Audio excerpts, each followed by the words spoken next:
சித்தும் ஹரிணிய வெளியே கூப்பிட்டு வந்து எனக்கு எங்க அப்பா பொண்ணு பார்த்துருக்காருன்னு நடந்த எல்லா விஷயத்தையுமே சொல்ல, அவளும் சூப்பர்னு வாழ்த்துக்கள் சொல்லிட்டு பொண்ணு உங்களுக்கு பிடிச்சிருக்கான்னு கேக்குறா. இதோ பாரு, சும்மா விளாடாத. உனக்கு என்ன பிடிச்சிருக்குன்னு தெரியும். அப்படியே என் மேல லவ் இல்லைனாலும் எப்படியும் உன் வீட்டுல மாப்பிள்ளை பார்க்க தானே செய்வாங்க. அப்ப நேரா நான் உன் வீட்டுக்கே வந்து பேசுறேன். உன்னை கன்வின்ஸ் பண்றதுக்கு உன் பேரண்ட்ஸை கன்வின்ஸ் பண்ணிடலாம். நீங்க சொல்றத பார்த்தா என்ன லவ் பண்ற மாதிரி தெரியல. ஏதாச்சும் பண்ணி என்ன சொந்தமாக்கிறணும்னு நினைக்கிறீங்க. நான் உன்னை மிஸ் பண்ணிடக்கூடாதுன்னு நினைக்கிறேன், புரிஞ்சுக்கோ. நீ நினைக்கிற மாதிரி இது அப்சஷனோ லஸ்டோ கிடையாது. நான் உன்னை உண்மையாவே லவ் பண்றேன். ஒன்னு என் மேல லவ் இருக்குன்னு ஒத்துக்கோ, இல்ல நான் உன் வீட்டுக்கு வந்து பேசுறேன்னு எமோஷனலா பேசினதும், சரி எனக்கு ஒரு 1 வீக் டைம் கொடுங்க, நான் யோசிச்சு சொல்றேன்னு சொல்றா.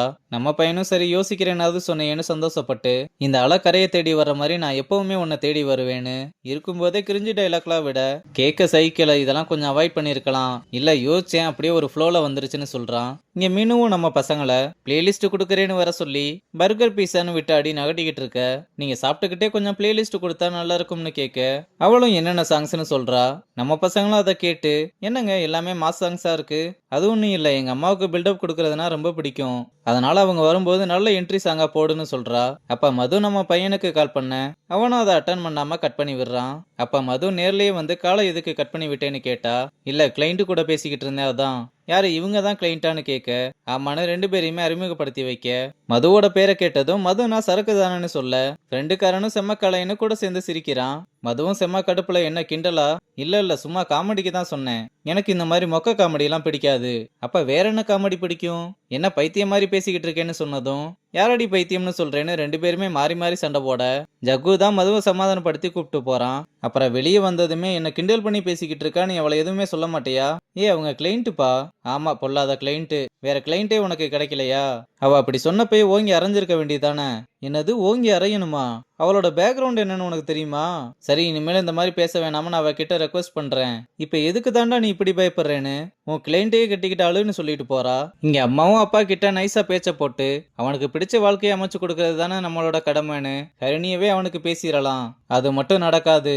அவனை எப்படி என் வழிக்கு கொண்டு வரணும்னு எனக்கு நல்லாவே தெரியும்னு சொல்லும்போது, சித்து ஐயப்பனுக்கு மாலை போட்டு வர, என்னடா இது புது வேஷம்னு கேட்டா, என்னம்மா வேஷம்னு சொல்ற, பக்திமா. என்ன சாமி சொல்லாம கொள்ளாம மாலை போட்டிருக்கு. எங்க அப்பாவுக்கு நல்ல புத்தியை கொடுன்னு ஒரு வேண்டுதல். டேய், நான் உனக்கு குருசாமி, என்கிட்டயே உன் டிராமாவை காட்டுற.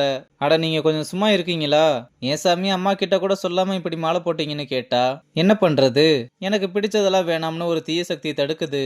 அதான் நான் தெய்வத்தை நோக்கி போறேன். நீ எந்த மலைக்கு மாலை போட்டாலும் நான் சொல்ற பொண்ணோட தான் உனக்கு கல்யாணம். அது மட்டும் நடக்காது அப்பா சாமி. மலைக்கு போயிட்டு வந்ததும் இந்த மாலையை கழட்டிட்டு ஹரிணி கையால எனக்கு மாலை போட வைக்கிறேன்னு 2 பேருமே மாறி மாறி சவால் விடுறாங்க. இங்க வீட்டுல எல்லாரும் உட்காந்து சாப்பிட்டுக்கிட்டு இருக்கும்போது, அப்பா அம்மா கிட்ட கடையில சேல்ஸ் கம்மியா இருக்கு, அதனால இன்டீரியரை கொஞ்சம் மாத்தணும், அதோட ஸ்டாக்கும் கொஞ்சம் வாங்க வேண்டியது இருக்கு, அதான் கடை மேல ஒரு லோன் போடணும். நாளைக்கு காலையில பேங்க்குக்கு வான்னு கூப்பிட, லோன் எவ்வளவுப்பா வாங்க போறீங்க? 50 லட்சம் வாங்க போறேம்மா, அது இருந்தா கரெக்டா இருக்கும். ஏற்கனவே ஒரு லோன் போய்கிட்டு இருக்கு, அதுக்குள்ள எதுக்குப்பா இன்னொரு லோன் வாங்கணும்? சேல்ஸ் இம்ப்ரூவ் பண்றதுக்கு வேற ஏதாவது ஐடியா பண்ணிக்கலாம்ப்பா. எனக்கு இந்த லோன் வாங்குறது சரியா படலைன்னு சொன்னதும், பயப்படாதீங்க, உங்க மேல எந்த கடனும் வைக்காம தான் நான் போய் சேருவேன்னு சொல்றாரு. இப்ப ஏன்பா இப்படி பேசுறீங்க? கடன் வாங்கினா உங்களுக்கு தான் பேடன் ஆகும், அதனாலதான் சொல்றோம்னு ஆளாளுக்கு ஒன்று சொல்லிக்கிட்டே இருக்க, போதும் யாரும் எதுவும் சொல்ல வேணாம், எல்லாத்தையுமே நான் பாத்துக்கிறேன்னு சொல்லிட்டு சாப்பிடாம கூட எந்திரிச்சு போறாரு. அப்புறம் நம்ம பசங்களும் ஒன்னா சேர்ந்து, அவர் உண்மையாவே லோன் எடுக்கிறது கடையை டெவலப் பண்றதுக்கு தானா இல்ல வேற எதுக்கும் இருக்குமான்னு யோசிக்க, யாருக்கு தெரியும், 2 ஃபேமிலியை சேர்ந்து மெயின்டைன் பண்றது கஷ்டமா இருக்கு போல. திடீர்னு இவ்வளவு பணம் தேவைப்படுதுன்னா ஒருவேளை அந்த லேடியோட பொண்ணுக்கு கல்யாணமா இருக்குமோ? என்ன வேணா இருந்துட்டு போட்டோம், ஆனா அப்பாவை இந்த லோனை எடுக்கவே விடக்கூடாது. அதுக்கு அம்மாவுக்கு இந்த லோனை எடுக்க கூடாதுன்ற பயம் வரணும். அது எப்படி வரும்? அம்மா தான் அப்பா சொல்றது அப்படியே கேட்பாங்களே. அம்மா வேணாம்னு சொன்னா அப்பாவால ஒன்னும் பண்ண முடியாது. அந்த பயத்தை நம்ம தான் எப்படியாவது வர வைக்கணும்னு சொல்றா. அப்படியே எல்லாரும் சேர்ந்து வந்து அம்மா கிட்ட, நாளைக்கு நீ அப்பா கூட போக கூடாதுன்னு சொன்னா அவர் கூப்பிட்டு நான் எப்படி போகாம இருக்குது? என்னாலலாம் முடியாது. இது எல்லாமே அப்பாவோட நல்லதுக்கு தான் சொல்றோம். இப்படி கடன் மேல கடன் வாங்கிட்டு அதை கட்ட முடியாம போச்சுன்னா ஃபர்ஸ்ட் நம்மளோட கடை போயிரும். அடுத்து வீடு, கெஸ்ட் ஹவுஸ் எல்லாமே படிப்படியா போய் நம்ம நடுத்தருவுக்கு வந்துருவோம்னு சொன்னதும், என்னடி இவ இப்படி பயமுறுத்திக்கிட்டு இருக்கா? உண்மையதாமா சொல்றா. தங்கத்தோட விலையெல்லாம் பார்த்தேல கிடுகிடுன்னு ஏறிக்கிட்டு இருக்கு. ஷேர் மார்க்கெட் எல்லாம் இப்ப டவுன்ல இருக்கு. இருக்கு. ஆமாமா, அதுவும் இல்லாம ஜெயஸ்ரீயோட கல்யாணம் வேற இருக்குன்னு ஜெயஸ்ரீயை கோர்த்து விட அம்மாவும் இத பத்தி ரொம்ப யோசிக்க ஆரம்பிச்சதும், இதான் சாக்குன்னு நீ மட்டும் நோ சொன்னா அப்பா இந்த கடன்ல இருந்து எப்படியாவது தப்பிச்சிருவாருன்னு எல்லாருமே சேர்ந்து அம்மாவை நோ சொல்ல சொல்லி அனுப்பி விடுறாங்க.